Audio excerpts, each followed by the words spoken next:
Bienvenue sur l'épisode 5 de l'histoire alternative du monde. Comme si vous avez vu le dernier épisode, vous savez que l'Union soviétique a cessé d'exister. On est en 1991 et du coup c'est parti. La Mongolie est indépendante et d'autres régions du monde. Et on va commencer l'épisode tout de suite avec une guerre, voilà, hein, parce que bon, hein, voilà, visiblement vous avez besoin de ça. Et ça va être une guerre entre les deux Corées encore. Car l'Union soviétique n'est plus là pour les garantir et que la Chine est plutôt concentrée sur essayer de pas mourir de faim. Et bah du coup la Corée du Nord est un peu dans la mouise et avec les deux soldats français va déclarer la guerre à la Corée du Nord et monter et y a un peu rien qui les a éteints. Car bon déjà la dernière guerre de Corée, contrairement à notre timeline, même si c'était une égalité, c'était un peu plus une victoire pour la Corée du Sud que pour la Corée du Nord par rapport à notre timeline. Du coup, bon, bah là, c'est une totale humiliation, hein, c'est, voilà.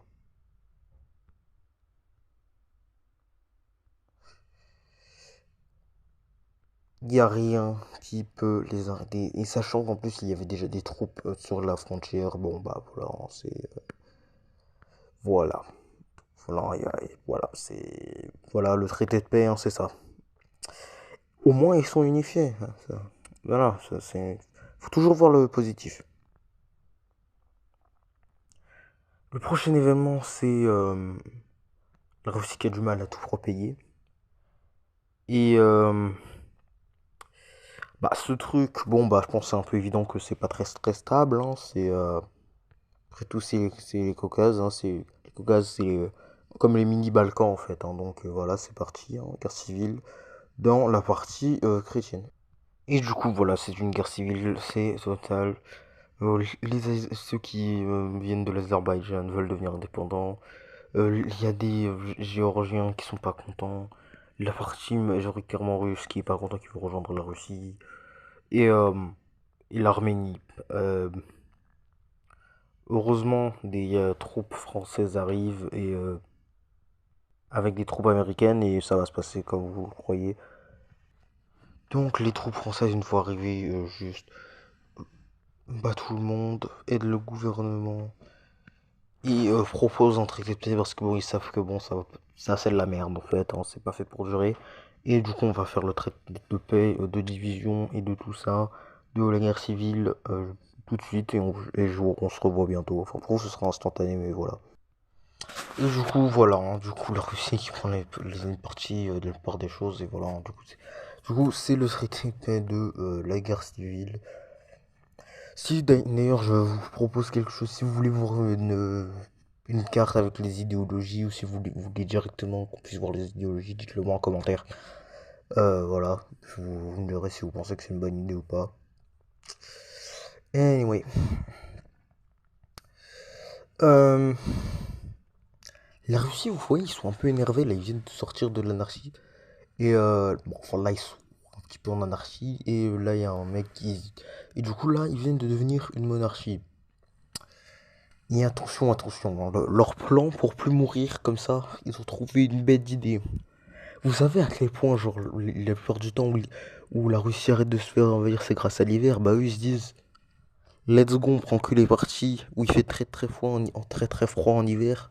Comme ça, on peut repousser les invasions. Oui, c'est complètement con et voilà, mais hein, voilà, c'est. Est-ce que cette série fait un peu sens? Non. Du coup, pourquoi vous êtes surpris? Donc voilà, hein, let's go. La première chose qu'ils font, c'est attaquer la Mongolie. Là, ils avaient mis leurs troupes sur la frontière. La Mongolie qui vient juste de redevenir indépendante se fait déjà envahir, putain, mesquine. Du coup, en voilà, hein, les troupes de la Mongolie n'ont aucune chance, elles se font écraser. En plus, sachant que c'est quasiment que du désert, c'est plutôt plat, il n'y a rien pour les empêcher d'attaquer et tout. Donc voilà, c'est une aliénation totale. Hein, du coup, voilà, les troupes vont attaquer à peu près de tous les côtés.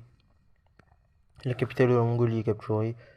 Et traité de paix parce que bon, là, il y a un peu rien à faire.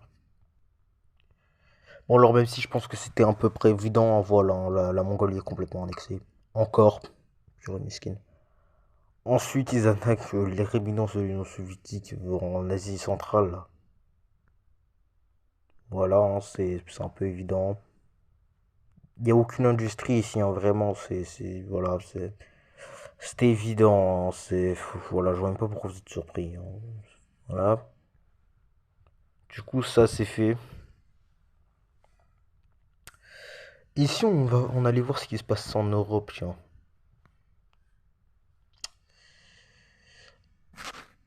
Eh bah, c'est la guerre. Bien pourquoi? Parce que, alors, vous voyez, là, depuis que l'Allemagne a repris certains territoires, tout le monde est un peu en mode non. En plus, il y a dû à beaucoup de désagréments et au fait que personne n'est jamais d'accord, l'OTAN a cessé d'exister dans cet univers, pas dans la réalité, hein, calmez-vous. Euh, du coup, c'est la Grande Guerre européenne. Pourquoi c'est pas la Troisième Guerre mondiale? Parce que, parce que j'ai décidé que c'était comme ça. Et tout ça commence surtout à cause de la Pologne qui a un peu le seum, pour des raisons évidentes. Et voilà. Et du coup, vu que maintenant les zones d'occupation ne sont plus, ne peuvent pas être restées comme ça, en fait, c'est trop dur, c'est pas possible à cause de la tension qui monte.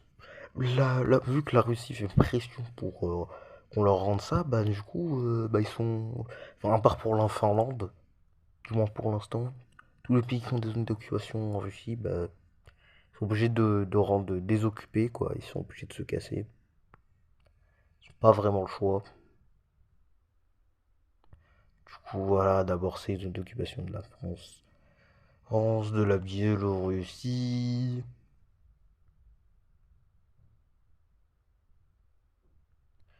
Hop, là, ça s'est rendu. Une partie de la Finlande, parce que bon, ils ont pas envie de mourir non plus, hein. Et une partie des zones d'occupation de l'Ukraine. Pas toutes, juste une partie.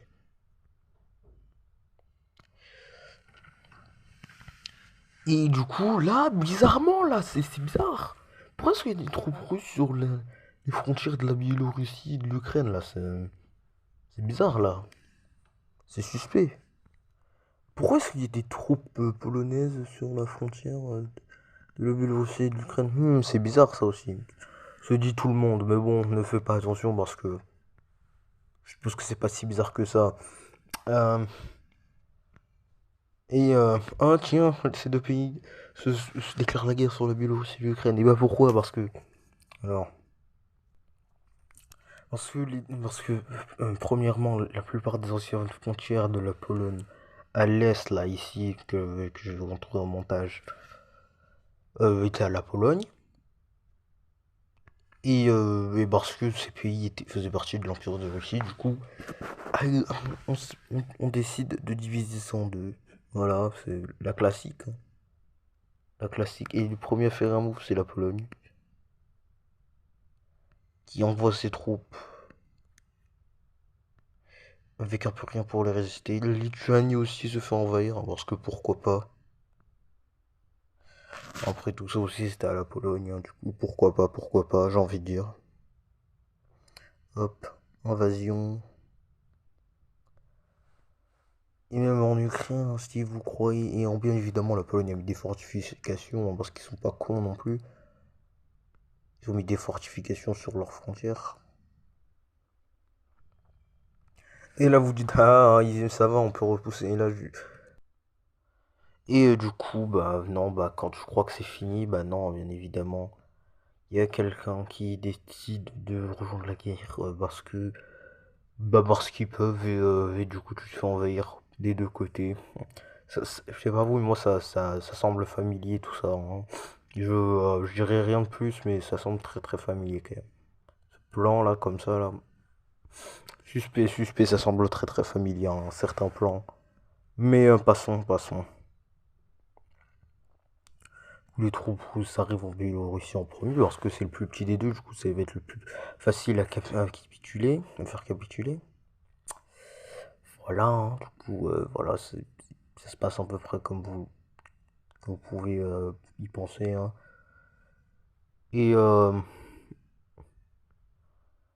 bah, les troupes ukrainiennes se font aussi martyriser. Alors il y a bien quelques offensives qui sont tentées mais qui sont à chaque fois repoussées. Et du coup, il n'y a pas d'autres offensives qui sont tentées. C'est cool, c'est génial ça, hein. Et du coup, voilà, la Biélorussie capitule.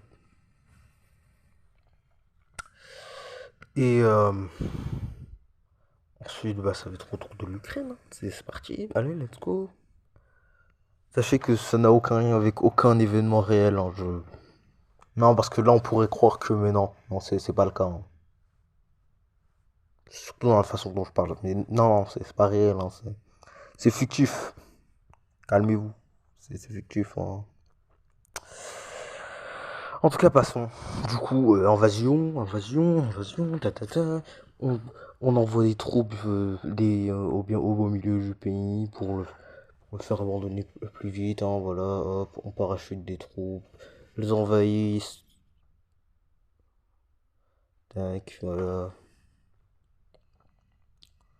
On prend le contrôle du port le plus important, tac, et on force la capitulation. En général, pas encore, mais bon, là, ça commence à piquer, là, quand même. Ils sont à 2-2. Et après, devinez qui rejoint encore plus l'invasion, qui met encore plus de troupes. Eh bah oui, c'est eux, hein, effectivement, oui, bravo, c'est la Pologne, bravo. Pareil, ils parachutent des troupes, hein, c'est la merde, c'est la merde. Y a rien qui peut les arrêter en plus, là, vraiment, c'est la merde. Ils annexent aussi, ils prennent un petit peu plus de la Biélorussie parce que bon, il y a des forces forcément de résistance, logique. Et du coup, voilà, c'est ça qui se passe, hein, c'est invasion, tac, et puis voilà, hein. Et puis les deux pays capitulent, enfin. Traité de paix, c'est parti, je vais le dessiner. Et du coup, voilà, c'est ça le traité de paix. Bon, vu qu'aucune troupe n'est allée beaucoup trop loin en Ukraine, ils ont pas pu tout prendre, ce qui est bien, je suppose, mais voilà.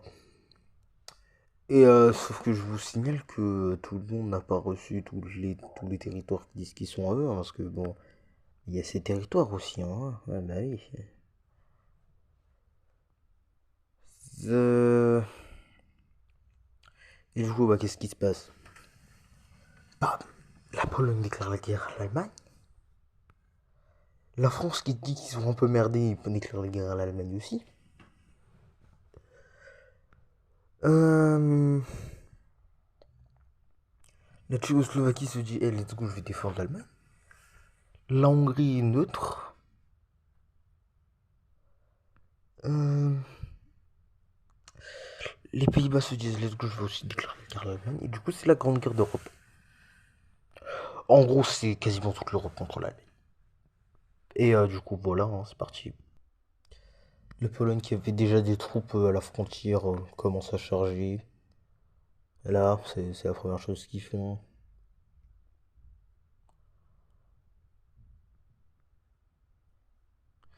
Ils attaquent également la Tchécoslovaquie, même si c'est plus dur à cause des montagnes.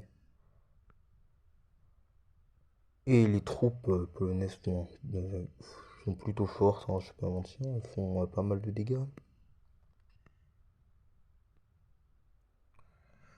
Donc, ils isolent la Prusse orientale, ce qui leur permet de juste faire ça en fait, hein, de juste attaquer.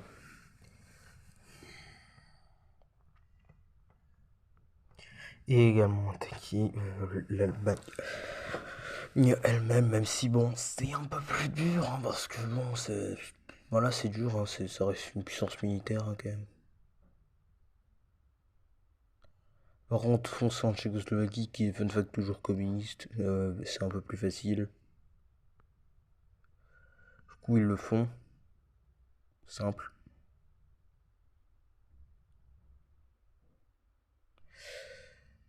Pendant ce temps, de l'autre côté de l'Europe, la France et les Pays-Bas font des offensifs également.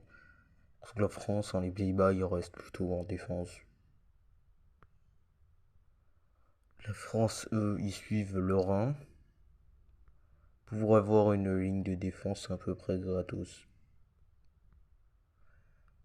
Tout en prenant l'une des régions les plus industrialisées de l'Allemagne, ce qui coupe une grande partie de l'économie de l'Allemagne, ce qui est plutôt pratique dans une guerre. Les Pays-Bas se disent qu'il faudrait peut-être aussi qu'ils avancent et du coup l'offensive d'Hambourg et Hambourg est capturée. Bon après c'est les Pays-Bas hein, non plus, hein, du coup ils peuvent, faut pas trop leur en demander, du coup là ils s'arrêtent autour de la porte. Décidément c'est eux qui font tout le boulot et du coup voilà ils avancent leurs troupes. Ils avancent vers Berlin, ils se disent fuck it. Faut atteindre Berlin en priorité tout en encerclant les troupes qui pourraient nous encercler. Au cas où, hein, quand même, parce que c'est con de se faire encercler.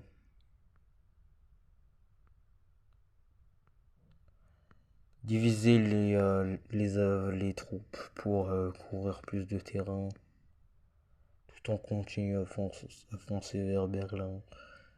Et la bataille de Berlin est gagnée par les Polonais et traité de paix. Et du coup, voici le traité de paix, hein, la Pologne, tous les territoires qu'ils voulaient. La Tchécoslovaquie est coupée en Tchéquie et Slovaquie. Les Pays-Bas sont devenus un tout petit peu plus grands et la France n'a pas changé.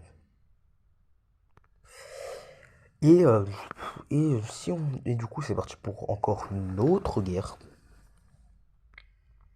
Une guerre entre Carthage et l'Espagne à cause de ces territoires. Et du coup, Carthage qui sont bien meilleurs, on va dire, santé que l'Espagne, car l'Espagne est encore en dette et mal économiquement. Bah, du coup, Carthage a une meilleure navy, ils font juste ça. Voilà, ils arrivent et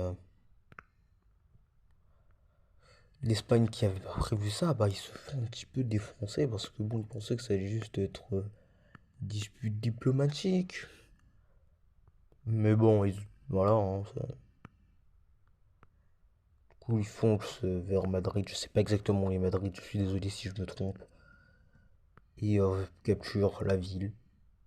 Et très épais parce que bon bah en fait ils ont pas d'armée là, ils sont pas encore complètement prêts, du coup très épais, hein. Et du coup voilà, Carthage a juste pris les territoires qu'il voulait. Pendant ce temps, la Russie va profiter de ça pour poser des troupes à la frontière ici, la frontière avec la Finlande, des zones occupées vers la Finlande et avec la Finlande directement.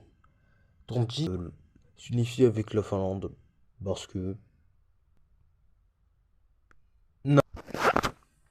Du coup, avec les territoires maintenant en main, les territoires occupés par la Finlande avant, ils sont entre les mains de la Russie. La Russie continue à avancer et la Finlande trouve ça suspect. Ils envoient leurs troupes et là ils déclarent la guerre. L'Estonie qui vient juste de s'unifier avec la Finlande très récemment se fait également envahir et l'Estonie quitte l'Union très très rapidement et abandonne la guerre parce qu'ils savent qu'ils ont une chance de survie. Tandis que plusieurs divisions finlandaises se font écraser.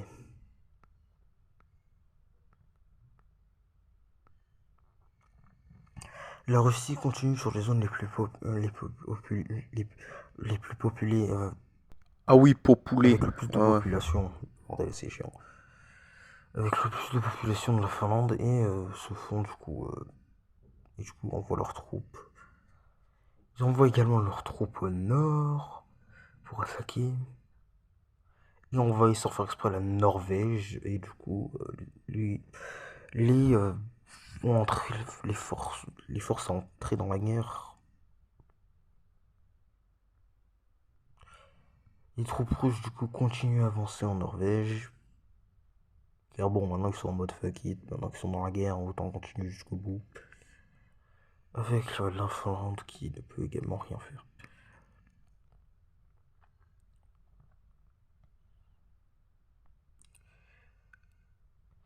Et la Finlande, maintenant que la Finlande a quasiment plus de population, la Finlande demande pour la paix et du coup... Et moi je trouve que le traité de paix est plutôt simple. Voilà. Mais vu qu'ils sont toujours en guerre contre la Norvège, faut qu'ils continuent quand même. Et vous pouvez vous demander, mais pourquoi est-ce que l'OTAN ne rejoint pas? Mais je vous signale que, un, euh, la Grande Guerre européenne vient juste de se terminer. Du coup, c'est un peu mort et l'OTAN n'existe plus dans cette timeline. Du coup, les troupes russes continuent à avancer et sans faire exprès encore envahissent la Suède. Mais bon, il n'y a rien. La Suède, vu qu'ayant une politique neutre, n'ont pas une grosse armée. Hein. Et là, vous vous demandez peut-être, mais comment ça se fait que la Russie ait une aussi grosse armée? C'est parce que l'effort de l'industrie de la Russie n'ont pas été pris. Même si, au niveau territoire, ça a été pris. Il n'y a rien au niveau industriel, militaire, qui a vraiment été pris. Hein. Du coup, techniquement, ils sont restés aussi puissants. Du coup, les troupes russes peuvent juste continuer d'avancer.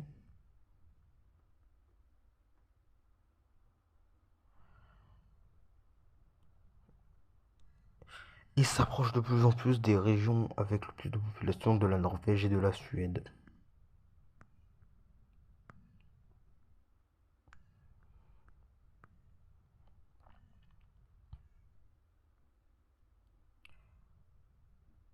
Les armées suédoises et norvégiennes n'ont aucune chance.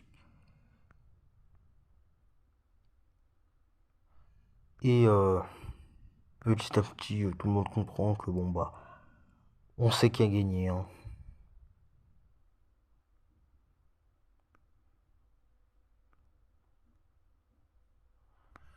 Et après ça, bah du coup, traité de paix.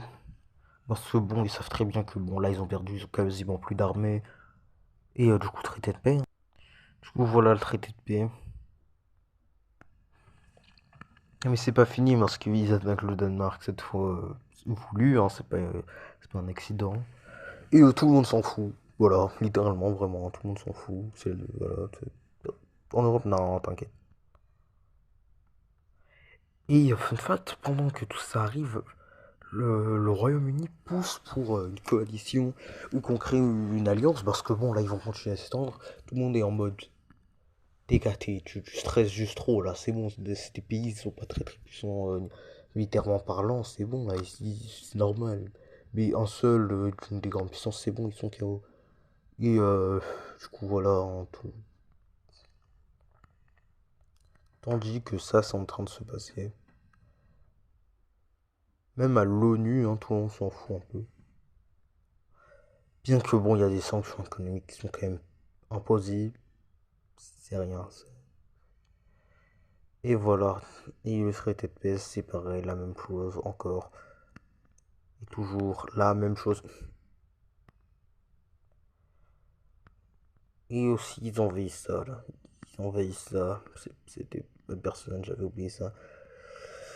Et bon, ce sera tout pour l'épisode d'aujourd'hui. J'espère que que vous allez bien, que vous avez passé une bonne journée. Je voulais juste dire que toutes les personnes qui disent que ça fait aucun sens, j'en ai rien à faire. Voilà.